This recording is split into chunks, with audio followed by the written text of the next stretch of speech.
Um esboço histórico da Babilônia. Nas páginas da história não existe cidade mais glamourosa do que a Babilônia. Seu próprio nome evoca visões de riqueza e esplendor. Seus tesouros de ouro e joias eram fabulosos. Alguém logo imaginaria que uma cidade próspera como essa só poderia estar situada numa pujante região tropical, cercada de rios, recursos naturais como flores e minas. Pois não era o caso. Ela estava localizada junto ao rio Eufrates, num extenso e árido vale. Não tinha floresta nem minas, e muito menos pedras para construção. Não se achava sequer próximo a uma daquelas estradas comerciais da época. Como se não bastasse, a chuva era minguada para o cultivo de grãos. A Babilônia era um impressionante exemplo da capacidade do homem para alcançar grandes objetivos, utilizando o que quer que esteja à disposição. Todos os recursos que sustentavam esta grande cidade foram desenvolvidos pelo homem. Todas as suas riquezas foram por eles produzidas. A Babilônia possui apenas dois recursos naturais, um solo fértil e uma água do rio. Numa das maiores realizações de todos os tempos, os engenheiros da Babilônia desviaram as águas do rio por meio de represas e imensos canais de irrigação. Cruzando grandes distâncias através do vale árido, esses canais despejavam suas águas revigorantes sobre o solo fértil. Isso se coloca entre as primeiras façanhas da engenharia conhecida na história. Abundantes colheitas foram e a recompensa por esse sistema de irrigação que o mundo nunca tinha visto antes. Felizes durante sua longa existência, a Babilônia foi governada por sucessivas linhagens de reis para quem conquistar e pilhar não passavam de situações episódicas. Embora se tivesse empenhado em muitas guerras, a maioria era de natureza local e, na maior parte das vezes, buscava conter a investida de ambiciosos conquistadores de outras regiões que cobiçavam seus fabulosos tesouros. Os magníficos governantes da Babilônia ganharam um lugar na história por causa de sua sabedoria, espírito de iniciativa e justiça. A Babilônia não produzia monarcas pomposos que ansiassem por conquistar o mundo conhecido para que toda a nação pudesse homenagear seu egotismo. Como cidade, a Babilônia não existe mais, quando essas estimulantes forças humanas que a construíram e mantiveram por milhares de anos se dissiparam. Ela logo se tornou uma ruína desabitada. Sua localização fica na Ásia, a cerca de 600 milhas a leste do Canal de Suez, bem ao norte do Golfo Pérsico. Sua latitude é mais ou menos 30 graus acima do Equador, praticamente a mesma de Yuma, no Arizona. O clima é parecido com o dessa cidade americana, quente e seco. Hoje, o Vale de Eufrates, antes uma populosa região de próspera agricultura, não passa de um deserto árido batido pelo vento. Uma vegetação rala de arbustos luta para sobreviver contra as tempestades de areia.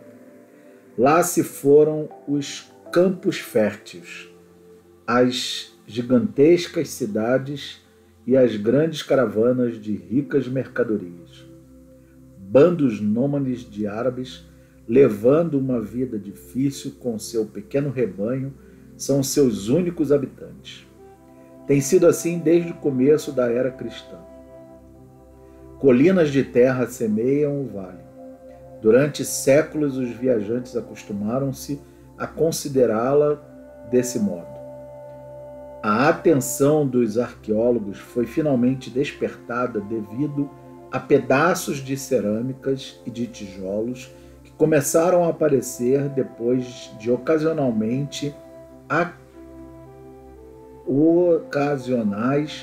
aguaceiros. Expedições financiadas por museus americanos e europeus foram enviados ao local para fazer escavações e ver o que podia ser achado. Pais e picaretas logo provocaram que essas colinas eram antigas cidades. Cidades sepultadas, não haveria talvez melhor expressão para elas. A Babilônia era uma desses achados. Durante algo em torno de 20 séculos, o vento espalhara sobre ela a poeira do deserto. Construída originalmente de tijolos, suas muralhas muito expostas tinham se desintegrado, caindo mais uma vez por terra. Assim é a Babilônia, a faustosa cidade em nossos dias, um amontoado de sujeira por tanto tempo abandonado que nenhuma pessoa viva chegou sequer a saber seu nome, até que foi descoberta através de cuidadosa remoção dos restos seculares de ruas e de escombros de seus nobres templos e palácios. Muitos cientistas consideram a civilização babilônica e a de outras cidades no vale como as mais antigas entre aquelas que possuíam um registro definido. Datas positivas assinalam um recuo de 8.000 anos. Um fato interessante nessa conexão é o muito usado para determinar essas datas. Soterradas nas ruínas da Babilônia, encontram-se descrições de um eclipse do Sol. Astrônomos modernos calcularam prontamente a época em tal eclipse. Visível na Babilônia, ocorreu e então estabeleceram uma conhecida relação entre o calendário deles e o nosso. Consigamos, portanto, provar que há 8.000 anos os sumerianos que habitaram a Babilônia viveram em cidade murada, mas só podemos conjecturar sobre quantos séculos antes essa cidade existira. Seus habitantes não eram meros bárbaros vivendo dentro de suas muralhas protetoras. Era um povo culto e educado, até onde, pelo menos a história escrita pode chegar. Eles foram os primeiros engenheiros, os primeiros astrônomos, os primeiros matemáticos, os primeiros financistas e o primeiro povo a ter uma linguagem escrita. Já fizemos menção aos sistemas de irrigação que transformaram o vale árido num paraíso agrícola. O que restou destes canais pode ainda ser acompanhado, embora quase todos estejam completamente cobertos pelas areias do deserto. Algumas eram tão grandes que, quando sem água, uma dúzia de cavalos poderia correr lado a lado sobre o seu leito. Em tamanho, não ficava nada a dever aos maiores canais dos Estados Unidos. Além de irrigarem as terras do vale, os engenheiros babilônicos realizaram um outro projeto de similar magnitude. Por meio de um sofisticado sistema de drenagem, recuperaram para o cultivo uma imensa área pantanosa na foz do rio Tigre e Eufrates. Heródoto, viajante e historiador grego, visitou a Babilônia em pleno apogeu da cidade e deu-nos a única descrição que conhecemos feita por um estrangeiro. Seus escritos fornecem um panorama gráfico da cidade e mencionam alguns dos extraordinários costumes de seu povo, além dos comentários sobre a notável fertilidade do solo e as abundantes colheitas de trigo e cevada. A glória da Babilônia desapareceu, mas sua sabedoria foi preservada para nós. Por isso, estamos em dívida com sua forma de registro. Naqueles distantes dias, o papel ainda não tinha sido inventado. Em seu lugar, os babilônios gravavam laboriosamente seus escritos sobre tabuinhas de argila úmida. Em seguida, as tábuas eram cozidas e tornavam-se uma telha dura. Mediam, em geral, cerca de 15 a 20 centímetros e 2 centímetros de espessura. Estas tabuinhas de argila, como eram comumente chamadas, tinham um uso tão disseminado quanto tem hoje nossa moderna forma de escrita. Os habitantes gravavam sobre as tabuinhas lendas, poesias, histórias, transições dos decretos reais, as leis da terra, títulos de propriedade, notas promissórias e até carta de mensagens levavam à cidade distante. Por meio delas, temos condições de reconstruir diversos aspectos da vida íntima e pessoal do povo.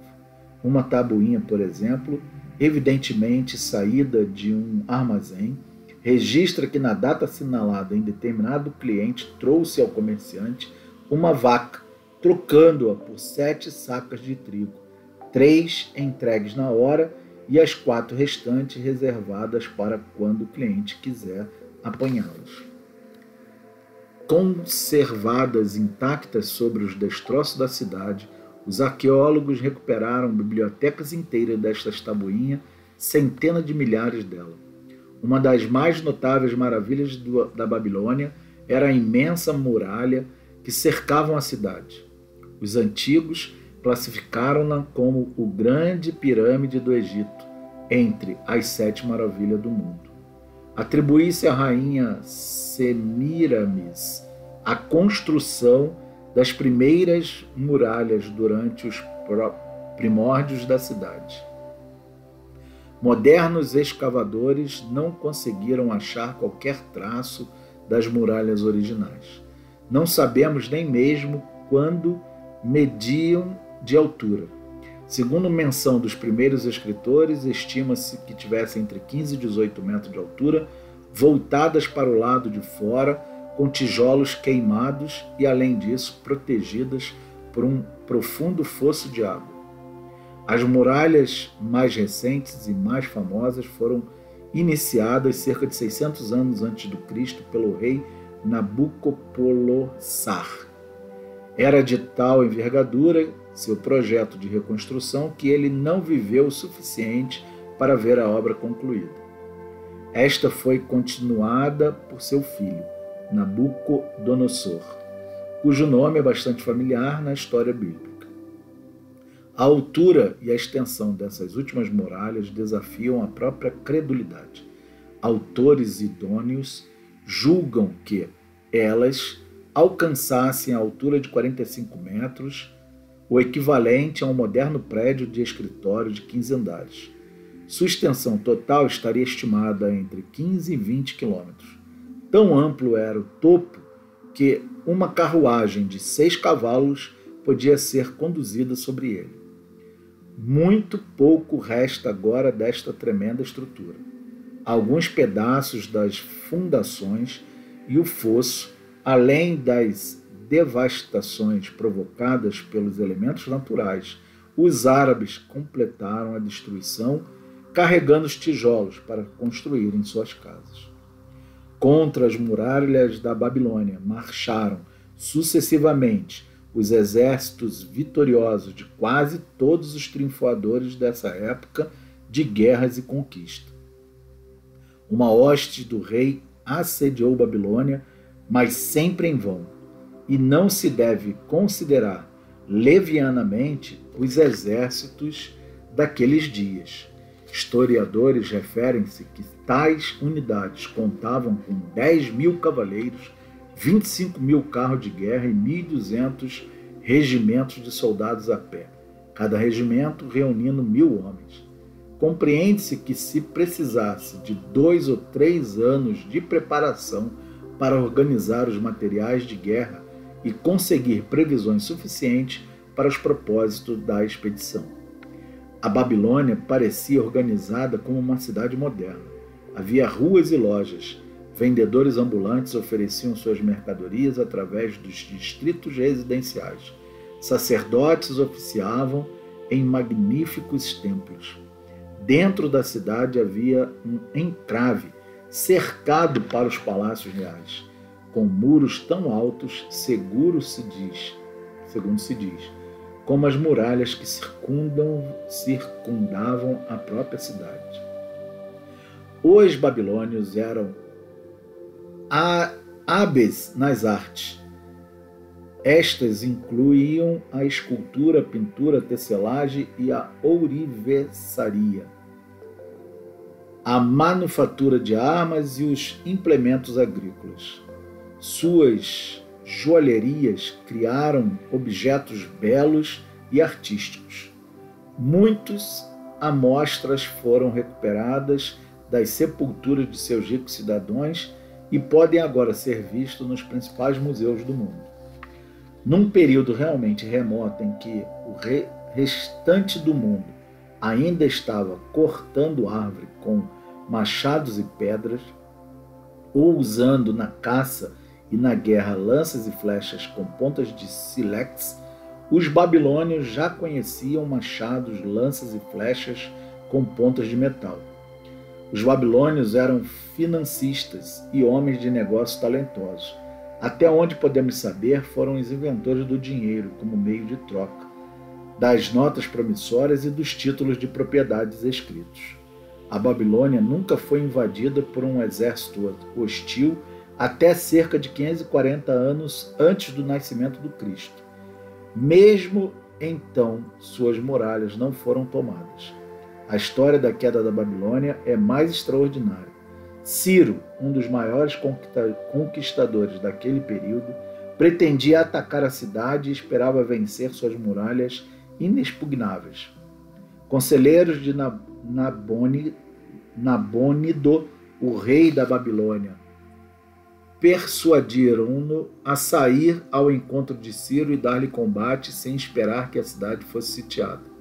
Derrotado o exército babilônico, este abandonou a cidade. Consequentemente, Ciro encontrou os portões abertos e os transpôs sem qualquer resistência.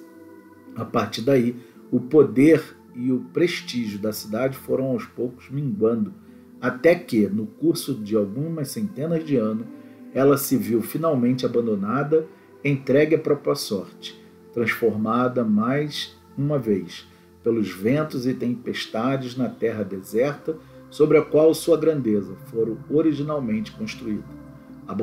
A Babilônia caiu, nunca mais se ergueu, mas nossa civilização tem grande dívida para com ela.